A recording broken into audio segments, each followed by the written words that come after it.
पिछले दिनों मैं एक जिला कारागार में गया। वहां जाकर एक ऐसे व्यक्ति से मुलाकात की जिसने 3 कत्ल किए थे और 4 लोगों को जान से मारने की कोशिश की थी। उस व्यक्ति से बातचीत चल रही थी। मैंने उससे एक सवाल पूछा कि जो तुमने किया है उसके बारे में तुम्हारा क्या कहना है। दरअसल तुम्हें पता नहीं है कि जो तुम्हारे 3 बच्चे हैं जो पढ़ने में बेहद होशियार हैं, उनकी पढ़ाई पूरी तरह से रुक चुकी है। उस व्यक्ति ने कहा कि मुझे अपने बच्चों को लेकर बेहद चिंता है।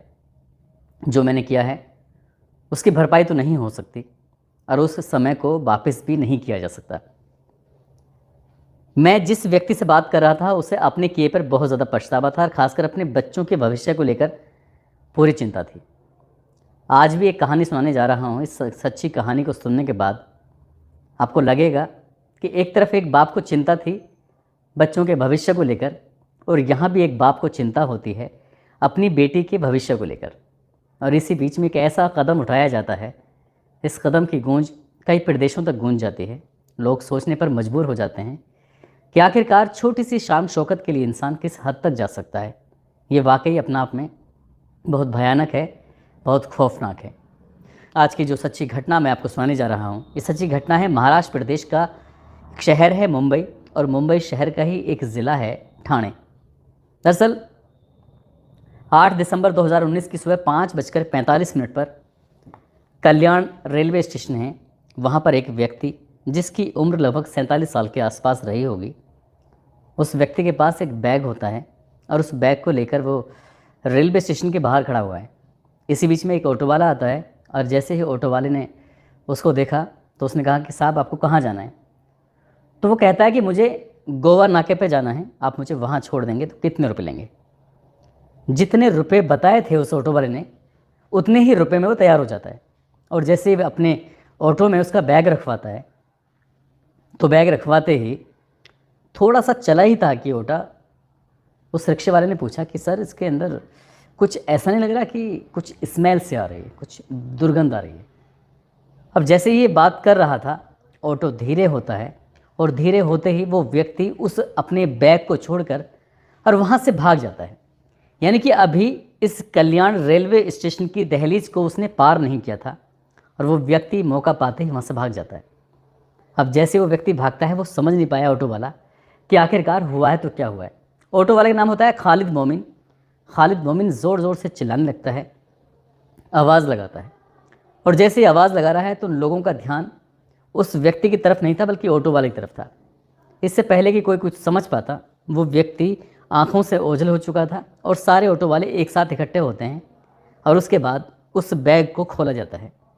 जैसे ही बैग को खोलते हैं, खोलने के बाद देखते हैं तो उसमें एक शरीर का हिस्सा था, यानी कि लाश का टुकड़ा था, और वो टुकड़ा धड़ से नीचे का था, जिसको देखकर साफ अंदाज़ा लगाया जा रहा था कि ये लड़की की लाश है।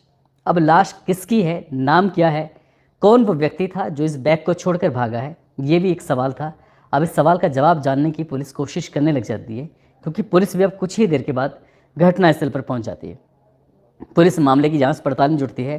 पुलिस के पास कोई सुराग नहीं था। मुंबई जैसे शहर में जहां करोड़ों लोगों की संख्या हो, वहां पर ये पता करना कि इस लाश का बाकी हिस्सा कहाँ है, और ये थोड़ा सा हिस्सा वो भी धड़ से नीचे का, तो आखिरकार ये पुलिस के लिए बड़ी चिंता का विषय था। अगले दिन अखबार में खबर छपती है और पुलिस बहुत मामले को गंभीरता से लेने की कोशिश कर रही थी। अब यहाँ कल्याणपुर रेलवे स्टेशन के जो सीसीटीवी कैमरे थे उससे एक तस्वीर निकल के आती है। एक व्यक्ति है जो सीसीटीवी कैमरे में कैद हो चुका है और उस बैग को वो लेकर निकल रहा है। अब इसी बीच में पुलिस ने उस फोटोग्राफ्स को निकलवाया और ये पता करने की कोशिश करने लगा। दरअसल पुलिस की टीम लग जाती है आसपास के इलाके में कि क्या इस व्यक्ति को देखा है। हर किसी से एक सवाल था और पुलिस पूछते पूछते एक मांडा रोड लगता है। मांडा रोड के पास इंदिरा नगर है और इंदिरा नगर के पास एक जगह लगती है साईं चाल। तो ये साईं कृपा चाल के पास जो तितवाला है, वहाँ पर ये पुलिस जब फोटोग्राफ्स दिखाती है उस व्यक्ति के, तो कहते हैं तितवाला के पास जो साईं चाल है वहाँ रहता है ये व्यक्ति। उस व्यक्ति का नाम होता है अरविंद तिवारी। अरविंद तिवारी दरअसल एक ट्रांसपोर्ट कंपनी है पवन हंस, उसमें काम करता था। अब ये उसके पास ये बैग किसका है, ये लड़की कौन है, उसकी लाश है, ये बहुत सारे सवाल थे। पुलिस इस सवालों के जवाब जानने की कोशिश कर रही थी। तभी पता चलता है कि मरने वाला कोई और नहीं था बल्कि उसकी अपनी सगी बेटी है। पुलिस वाले जो कि झोंपड़ी तक पहुंचते हैं, उसकी चाल तक पहुंचते हैं, वहां जाके देखते हैं तो कुछ दुर्गंध आ रही थी। कुल मिला के पुलिस पहुंच जाती है सीधा उसके उस ट्रांसपोर्ट पर, वो काम कर रहा था। पुलिस उसे गिरफ्तार करती है। गिरफ्तार करने के बाद उससे जब पूछताछ करने की कोशिश कर रही थी तो वो कहता है कि मैं उत्तर प्रदेश के ज़िला जौनपुर का रहने वाला हूँ, मेरी 4 बेटियाँ हैं और पत्नी है। पिछले दिनों वो अपनी 3 बेटियों के साथ मुंबई के ठाणे में आया था, जो तितवाला जगह है वहाँ पर रहता है, लेकिन पैसे कम कमाता था, जिसकी वजह से 2 बेटियों को वो गांव छोड़ के आ गया और एक बेटी जिसकी उम्र लगभग 22 साल के आसपास, जिसका नाम प्रिंस होता है, उसको वो अपने साथ रखने लगा। उसकी लड़की की नौकरी लग जाती है एक कॉल सेंटर के अंदर। कॉल सेंटर के अंदर नौकरी लग जाती है। अब लड़की वहाँ से पैसे कमाने लगती है। एक तरफ पिता, एक तरफ बेटी, दोनों पैसे कमाते थे। उन पैसों को इकट्ठा करके गांव भेजना शुरू कर देते हैं। 1 साल का समय बहुत अच्छे से गुजर जाता है और इस गुजरे हुए समय की किसी ने कल्पना नहीं की थी, क्योंकि वाकई अब समय अच्छा था। पिता पहले अकेला कमाता था, अब साथ में मिलकर बेटी भी कमाती है। बेटी के हाव भाव जब पिता देखता था तो उसके बेटी के हाव भाव कुछ उसको अच्छे नहीं लगते थे। ये सब देखकर वो कुछ ज़्यादा चिंतित होने लगा। अपनी बेटी से बोलता है कि बेटा, मुझे कुछ लग रहा है कि सब ठीक तो है, कुछ ऐसी कोई बात तो नहीं है। तो बेटी इस बात को लेकर कहती है कि पापा ऐसी कोई बात तो नहीं, सब कुछ ठीक ठाक चल रहा है।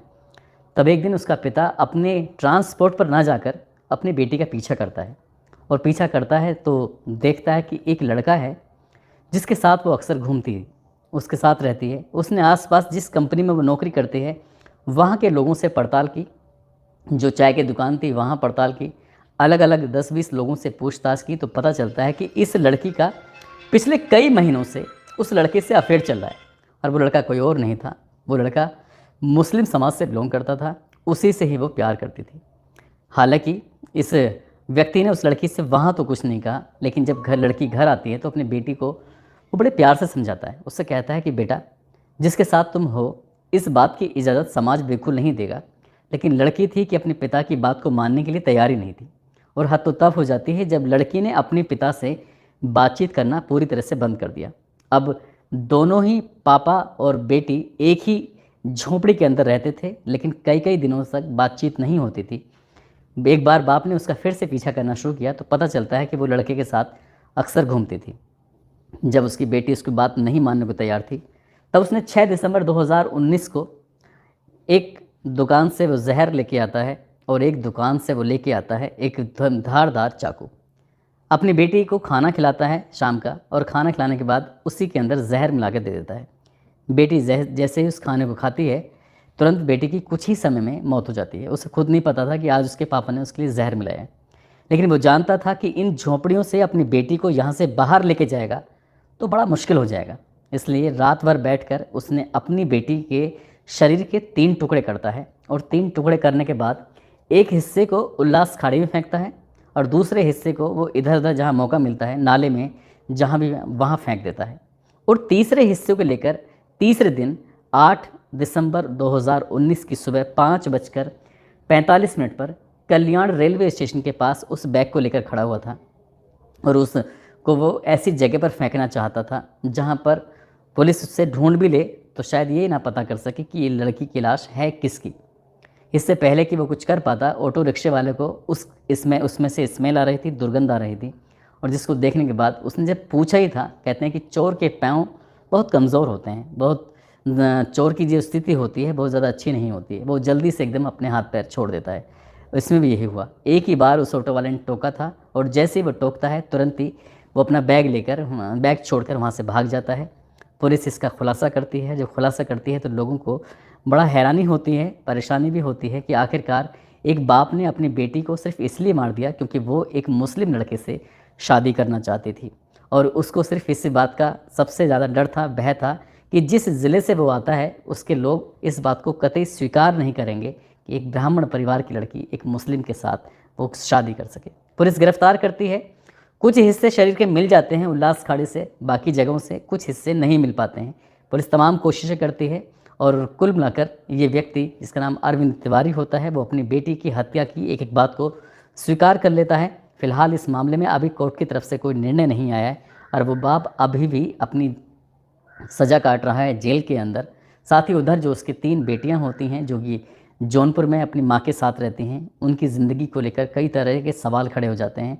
उनका भविष्य आगे बनेगा या नहीं बनेगा, ये भी एक सवाल है को घेरे में है। दोस्तों, इस घटना को सुनाने का उद्देश्य भी किसी को परेशान करना नहीं है, किसी का दिल दुखाना नहीं है, बल्कि आपको जागरूक करना है, आपको सचेत करना है। जैसा इस लड़की प्रिंसी ने किया था, खासकर ऐसा बिल्कुल नहीं करना चाहिए। आज का जो ज़माना है, कम से कम देखभाल कर प्यार करना चाहिए। अब उन्होंने सही किया है, गलत किया है, लेकिन जो लड़की के पिता ने किया है वो वाकई गलत है, कानून का उल्लंघन है, इसलिए कानून उनको सज़ा दे रहा है।